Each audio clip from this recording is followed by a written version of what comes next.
चतुर्थ श्रेणी सरकारी कर्मचारी 7 दफा दाबी। बालेश्वर जिला उद्योग भवन ठारे निखिल उत्कल चतुर्थ श्रेणी सरकारी कर्मचारी संघ पक्षर राज्य सरकार को 7 दफा दाबी नहीं राज्यस्तरीय द्वितीय बैठक सम्मेलन अनुष्ठित होइछि।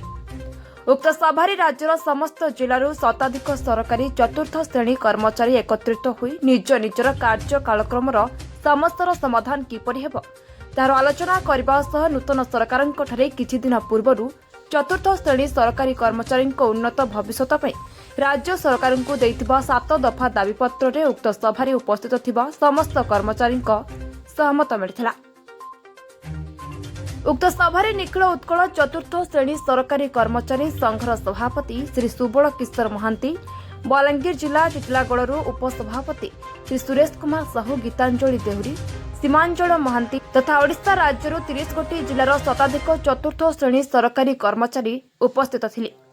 7 दफा दाबीरे उल्लेख जे ओडिशा राज्य में खाली 37,000 चतुर्थ श्रेणी कर्मचारी पद को शीघ्र नियुक्ति देवा, राज्य सरकार द्वारा प्रचलित अनुकंपा भित्तिक नियुक्ति को प्रत्याहार करा जाय 1990 मसीह प्रचलित अनुकंपा भित्तिक नियम पुनः लागू करने, राज्य में कार्यरत समस्त कर्मचारी एवं तांको परिवार को यथाशीघ्र स्वास्थ्य बीमा अंतर्भुक्त करने, चतुर्थ श्रेणी कर्मचारी अवसर बयस सीमा 60 वर्ष परिवर्ते 62 वर्ष करने, 2013 पूर्व ठिका नियुक्त कर्मचारी को तांको ठिका समय पर्यंत इंक्रीमेंट प्रदान करने भली 7 दफा दाबी उल्लेख करछन्ते।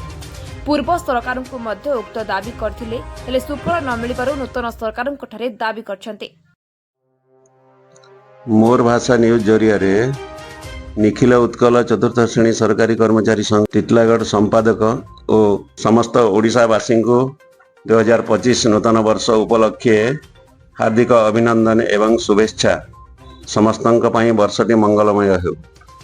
मु श्री सुरेश कुमार साहू, टिटलागढ़ निखिल उत्कल चतुर्थ श्रेणी सरकारी कर्मचारी संघ उपखंड शाखा टिटलागढ़ संपादक भाव कार्यरत एवं राज्य संघ उपसभापति ओडिशा भावे कार्यरत अछि। वर्तमान मु 5/5/2025 रे बालेश्वर आमर द्वितीय कार्यकारिणी बैठक थिला।